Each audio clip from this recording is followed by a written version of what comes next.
we are again with another chat with Pat, and today we're going to do my pick. We're doing the 1985 album by Robyn Hitchcock and the Egyptians called Fegmania. Now, Robyn has a long history. He's got 45 years of recording behind him, 24 studio albums, including the Soft Boys and other things. He's got 7 live albums. He's done some film work. There's a great, I don't even know if it's a documentary, it's a performance film directed by Jonathan Demme, who was a huge fan, called Storefront Hitchcock, which is literally him sitting in a storefront playing songs. I once described Robyn as the Beatles if the acid had stuck. That's kind of my impression of who he is. He has these wonderful, surreal flights of lyrical fantasy that go on and backed up by these, I think, birds-like, jangly tunes, very poppy. And he was the very first person to teach me the word eupepsia, which I still use today. Do you know what eupepsia means? No, I don't. What It's does the it opposite mean? of dyspepsia, which when you think about it, it means good digestion. Oh, God. Yeah, so I thought it was great. Now, his father, here's an interesting factoid before we get into the album. His father was a novelist, Raymond Hitchcock.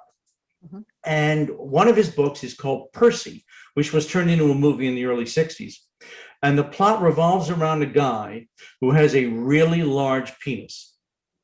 And he's a bit of a man about town, but he gets really depressed, and I have no idea why. And he decides he's going to end it all by jumping off a building. So there's this schlubby guy who's walking along the sidewalk when the guy jumps and lands on the schlub and really fucks up his groinal area.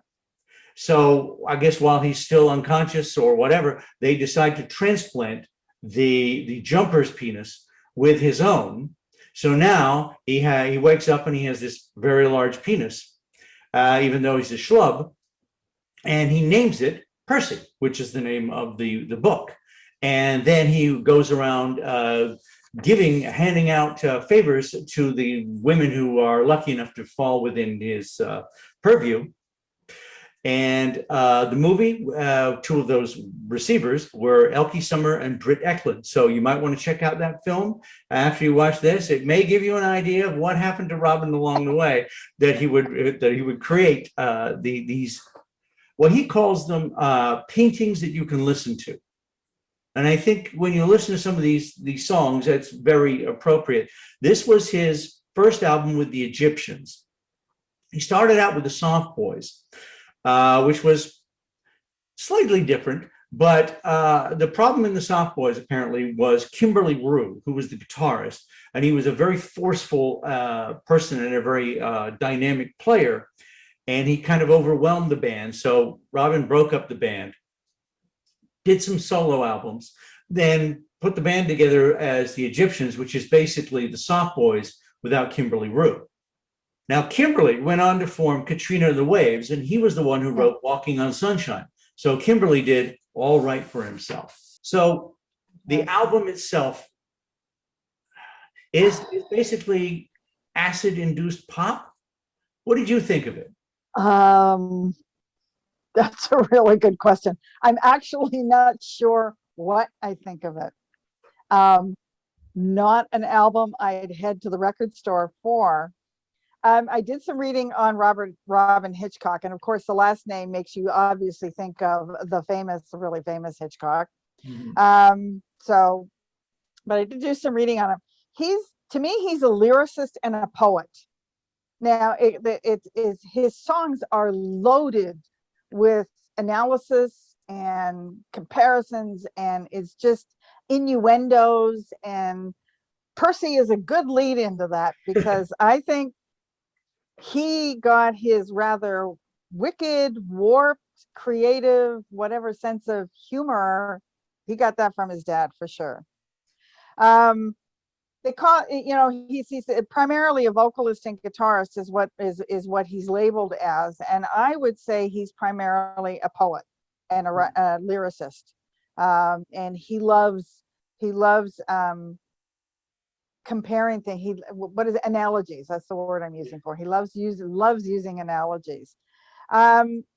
Egyptian Cream is the first song on that particular album, and I can't pronounce the name of the album, so you'll have to do that for me. Fegmania. I'm sorry? Fegmania, I believe is the way it Fegmania. pronounces it. It took me a while to connect that he was the Egyptians was actually part of his band, but Egyptian Cream, I listened to that, not a great lead into the album for me, but I had to go back and search out the lyrics.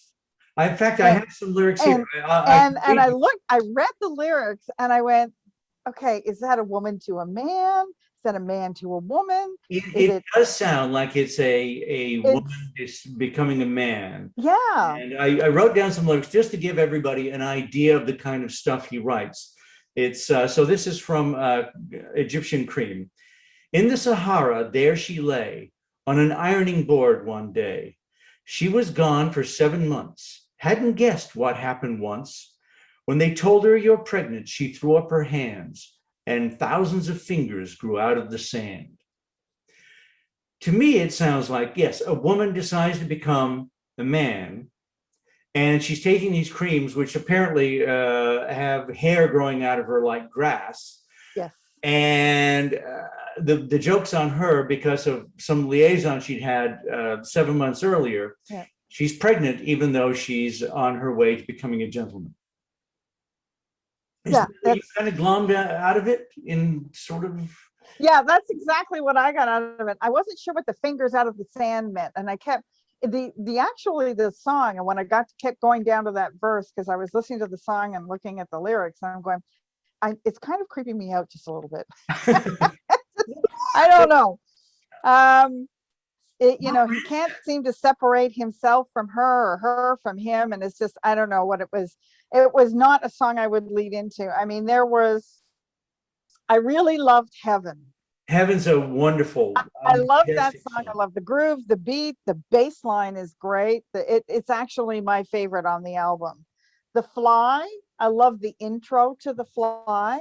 The bzz, bzz, bzz all the way through was just kind of starts to get to you after a while, but I love the intro to The Fly. And Glass.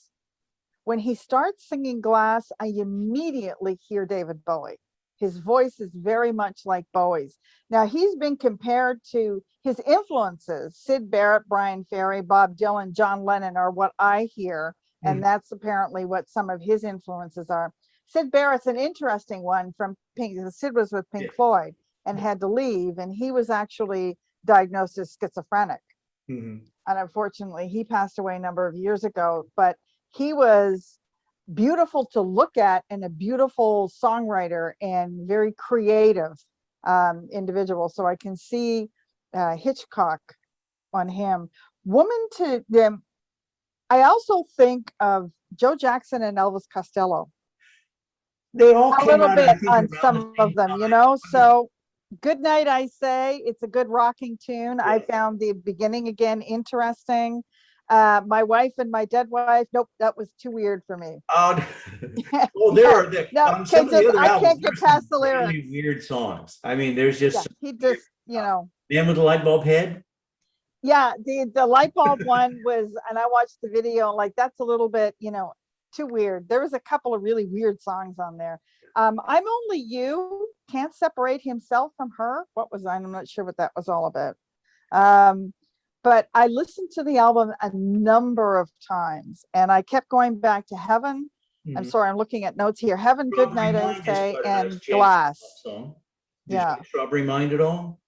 But the thing is too, is that he sings about everyday events or things that he observes and then puts them into his songs with a very manic twist.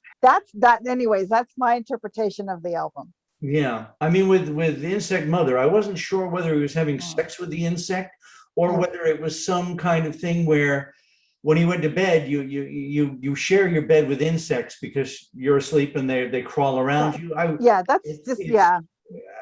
There's an ambivalence there that I think there are some creepy songs on this. There are some creepy songs. But to me, I mean, and having grown up with basically his listening to Robyn, because I've been a huge fan. I've seen him any number of times. And one of the great treats, or maybe it depended on how much you want to hear the songs, he has these flights of fancy that he goes through in between songs. So he has these long kind of surreal dialogues. Yeah.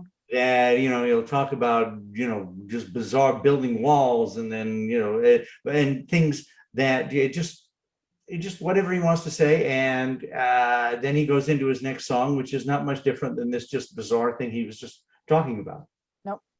I just find him charming. I think, boy, a guy can put a tune together. That to me is, and the lyrics, the way he does the lyrics, where he's not confined by reality or norms. So he can when he writes a tune, he can pretty well put any words he wants that kind of seem to fit within that particular line of notes that don't really have to add up to anything when you get down to the next piece, because he's just talking about people getting pregnant on ironing boards in the desert. So it's, I think it's little hands coming out of the sand. Yes, kind of creepy. It's creepy. My husband, my late husband, would have got right into this, and the lyrics in particular, because he was into this kind of whacked out, manic, crazy sort of creativity, and could twist words or situations and describe them in ways that I couldn't even go there. And Hitchcock does the same thing. Okay, now this is where I'm really curious now. So music, 10 being best, 0 being Rob Schneider. Where would you put this album?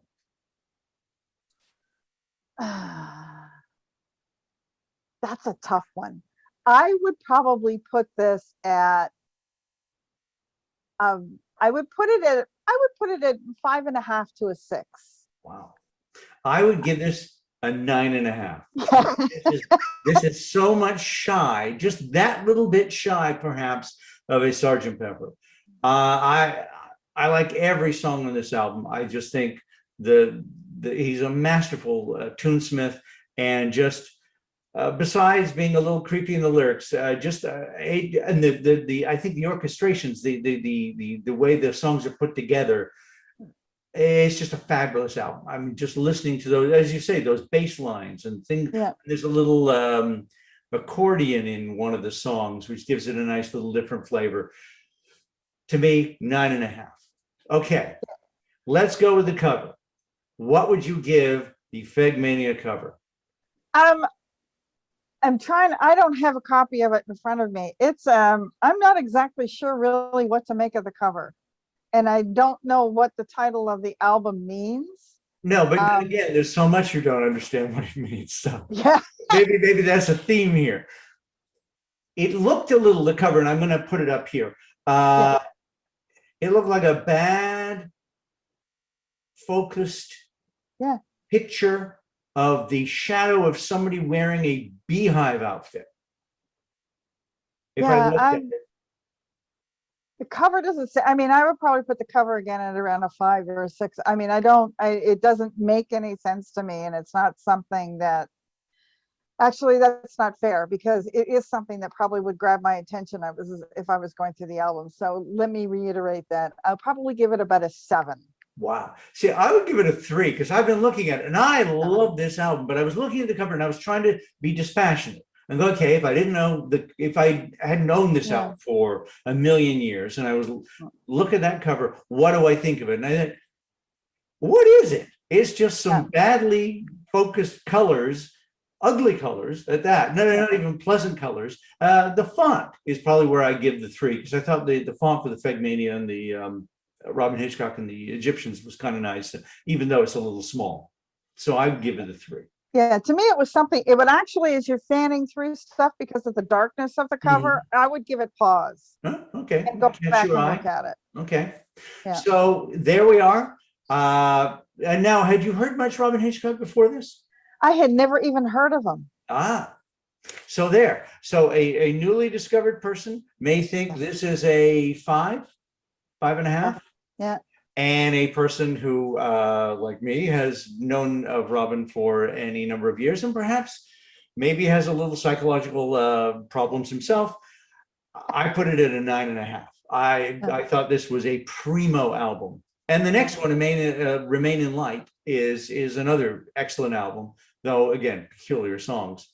The cover, we weren't quite as, I was a little more skeptical than Pat. She gave it a I 5. gave it about a 6. Well, I started out with a 5, 5.5, but I jumped up to about a 6. I did really a 6 to a 7. Maybe. And I would give it half of that because I just think it's ugly, muddy colors don't really do much for me, and I don't get what it has to do with anything inside this album. So there we go. I would check this out because I'm sure even Pat gives it a 5, saying, I'm glad I listened to this because this is something new and interesting. So if you haven't heard Robyn Hitchcock, especially the earlier albums, check this out. And it's goodbye from me. And goodbye from me. And it's goodbye from her.